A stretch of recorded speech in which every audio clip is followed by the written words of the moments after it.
Excelente día, familia de Radio Arcoíris de Amor. Les saluda con el gusto de siempre su amigo y hermano en Cristo, Isaías Gil. Sean todos bienvenidos una vez más a nuestro tiempo de devocional diario, uno más entre las llamas.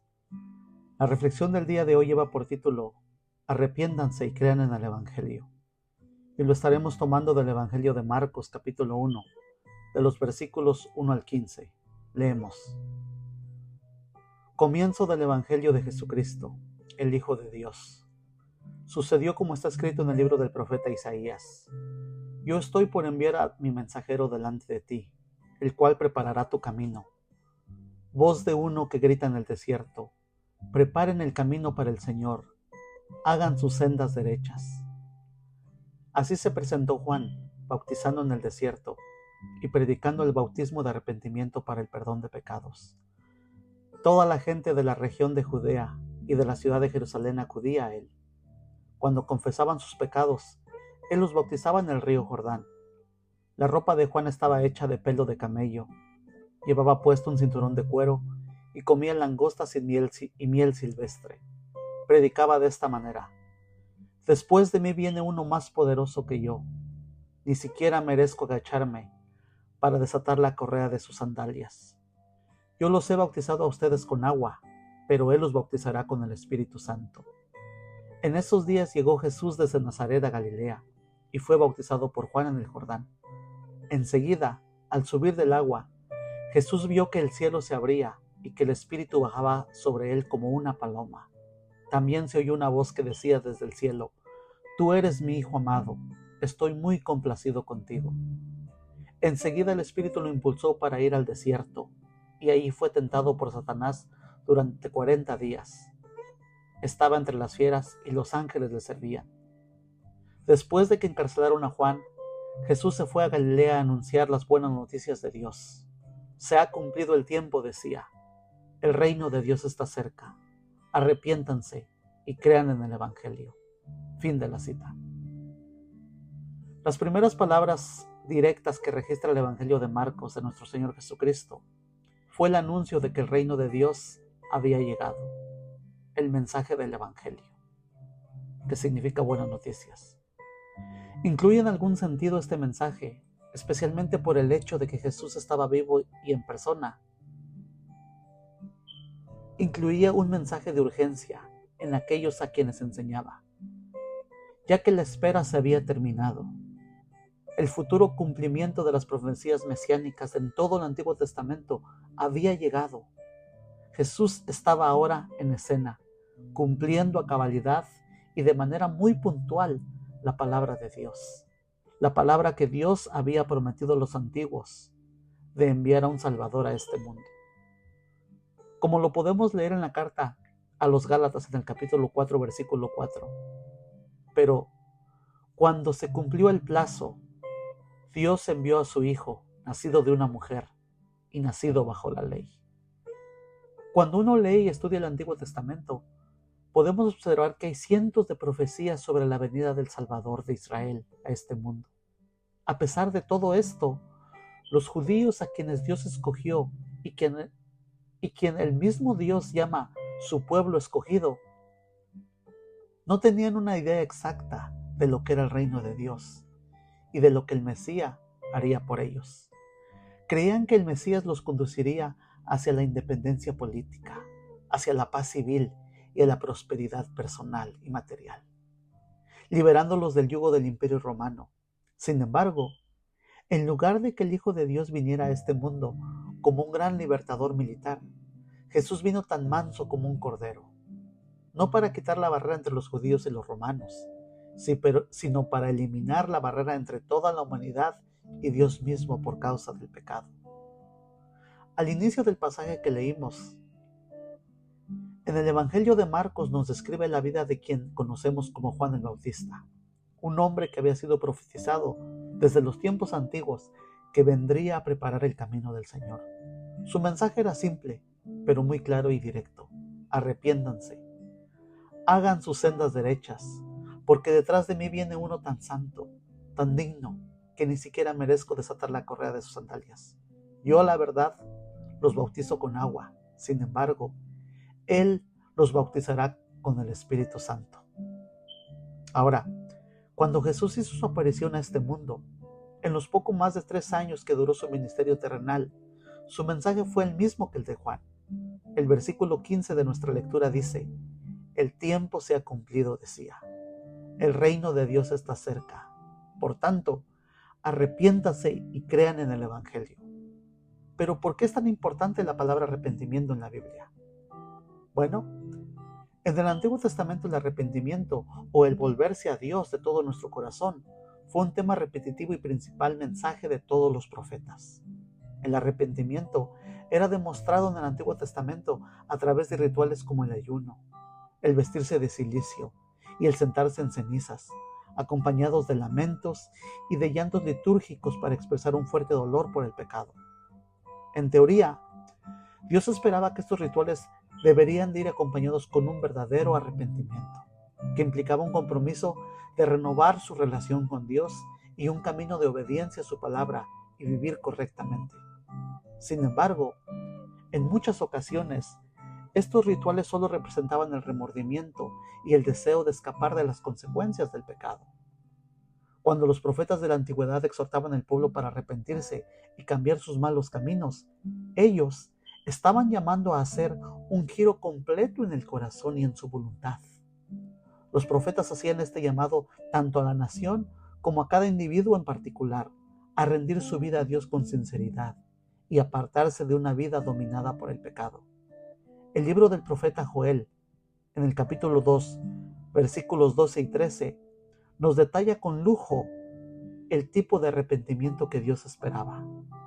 Leemos: por eso, pues ahora dice el Señor, convertíos a mí con todo vuestro corazón, con ayuno y lloro y lamento.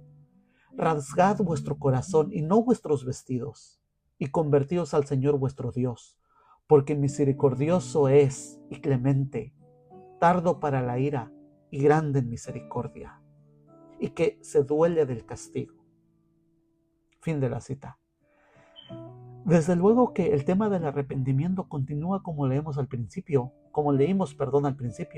durante todas las páginas del Nuevo Testamento. Pero ¿por qué es tan importante el arrepentimiento?, preguntará usted, estimado oyente que me escucha. Bueno, en el idioma griego en que fue escrito el Nuevo Testamento, se utilizaron 3 palabras que nos ayudan a entender el significado completo de la palabra arrepentimiento en la Biblia. El primero es el verbo metamelomai, así es como se pronuncia, que indica un cambio de mentalidad, que produce en el individuo dolor y remordimiento por los pecados cometidos, pero que no necesariamente implica un cambio de corazón y de conducta. Esta palabra se usó, por ejemplo, en Mateo 27:3, para describir la culpa que sentía Judas por haber traicionado a Jesús, por lo cual entendemos que en Judas no se produjo un verdadero arrepentimiento. El segundo verbo es metaneoeo, que significa cambiar de opinión y de objetivo, gracias al conocimiento adquirido. Este verbo y sustantivo relacionado es el más mencionado cuando se estudia teología. Es el vocablo metanoia, que significa cambio de mentalidad, cambio de dirección. Este es el verdadero arrepentimiento bíblico, caracterizado por 4 elementos infaltables. El primero es que el verdadero arrepentimiento conlleva a estar conscientes de nuestra culpabilidad, de nuestra pecaminosidad y de nuestra insuficiencia delante de Dios. El segundo es que el verdadero arrepentimiento comprende o se aferra a la misericordia de Dios, que se encuentra única y exclusivamente en la persona de Jesucristo y en nadie más. En su carta primera de Timoteo capítulo 2 versículo 5, el apóstol Pablo escribió: porque hay un solo Dios y un solo mediador entre Dios y los hombres, Jesucristo hombre. El tercer punto es que el verdadero arrepentimiento significa un cambio de actitud y de acción con respecto al pecado. El rechazo por el pecado hace que la persona arrepentida se aleje de él y se vuelva a Dios.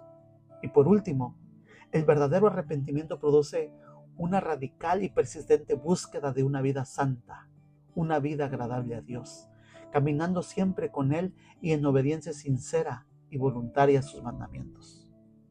Como se podrán dar cuenta, estimados oyentes y hermanos en la fe, el arrepentimiento en la Biblia implica un cambio completo e irreversible de mente, de corazón y en nuestras acciones.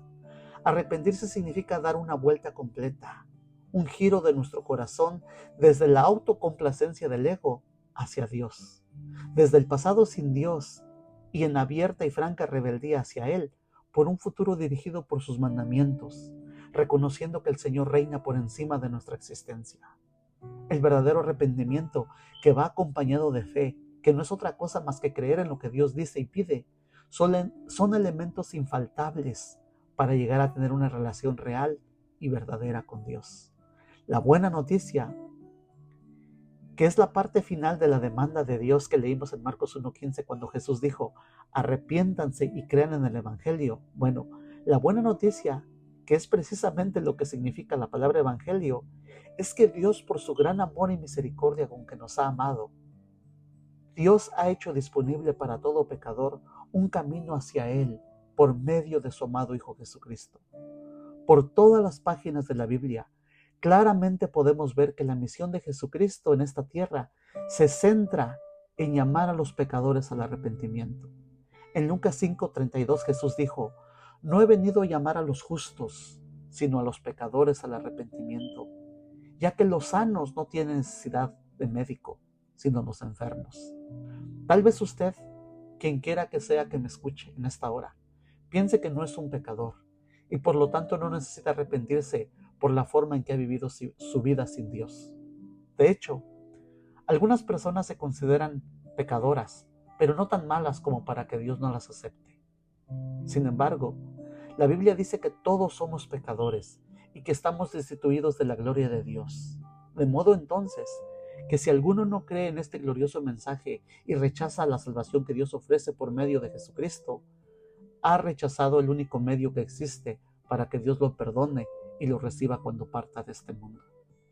Estimado oyente que me escucha, si es honesto, debe reconocer que usted no es una buena persona, al menos no todo el tiempo, y que Dios no lo juzgará a usted ni a mí de acuerdo a nuestras reglas y leyes. No, Él nos juzgará de acuerdo a su palabra, de acuerdo a su estándar que es tan elevado y que ningún ser humano puede ni podrá cumplir, salvo nuestro Señor Jesucristo. Si Dios lo juzgara a usted tan solo con uno de los 10 mandamientos, no mentirás, por poner un ejemplo, todos irremediablemente seríamos culpables. Si Dios nos juzgara por el 4.º mandamiento, que dice: honra a tu padre y a tu madre, igualmente todos seríamos encontrados culpables y merecedores de la condenación eterna, ya que todos en algún sentido hemos deshonrado a nuestros padres, que en su gran mayoría, y aún con sus propias fallas, lo único que hicieron fue amarnos y darnos lo mejor de sí, y con todo y eso fuimos desleales con ellos en el menor de los casos. La verdad es que no hay para dónde hacerse.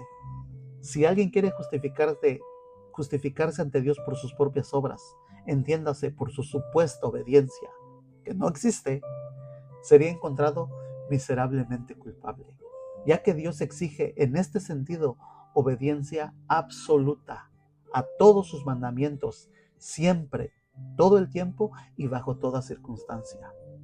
Por eso es que la Biblia dice que nadie puede guardar las obras de la ley y que por intentar hacerlo nadie será salvo, porque nadie las puede guardar, ya que los mandamientos de Dios, que son una manifestación tan elevada de su carácter y de su ser, lo único que revela en nosotros cuando nos miramos en ellos, cuando nos asomamos en los mandamientos de Dios, es nuestra pecaminosidad y nuestra insuficiencia para salvarnos por nosotros mismos.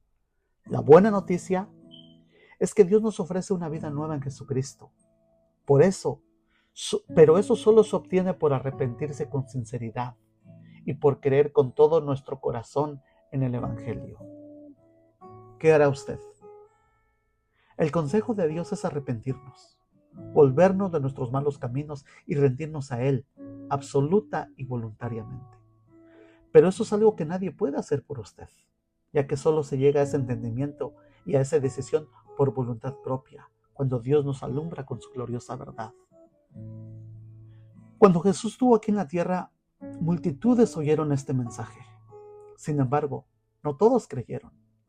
Espero y deseo con todo mi ser que usted no sea uno de ellos, sino uno de aquellos de quienes hemos abrazado este glorioso mensaje de salvación y que hemos experimentado y recibido el amor y la misericordia de Dios en nuestras vidas. Gloria a Dios por sus buenas noticias. Gloria a Dios por su buena voluntad para con los hombres. Estimado oyente que me escucha, arrepiéntase y crea en el Evangelio. Y la mejor manera, es más, la única manera de conocer a Dios es por medio de su palabra. Le invito, le insto, por amor de su alma, que lea la Biblia, conozca a Dios por medio de la Biblia, ya que sin ella todos podemos hacer una larga lista de lo que Dios es. Sin embargo, la única verdad confiable se encuentra en las páginas de la Biblia, ya que es el testimonio que Dios nos ha dejado para conocerle. Oremos. Gracias, Dios. Gracias por no dejarnos en nuestra ignorancia. Gracias por tu palabra, por el testimonio fidedigno que tenemos de ti. Gracias porque a través de la Biblia, Señor, podemos conocer y entender tus planes y tus mandamientos. Gracias porque a través de tu palabra conocemos que tus planes son de bien y no de mal, que nos quieres dar un futuro glorioso y una esperanza. Muchas gracias, Señor. Muchas gracias por Cristo Jesús. Amén. Muchas gracias, estimados oyentes, por sintonizarnos. Y si Dios nos lo permite, nos volveremos a reencontrar próximamente en su tiempo de devocional diario, uno más entre las llamas. Dios les bendiga.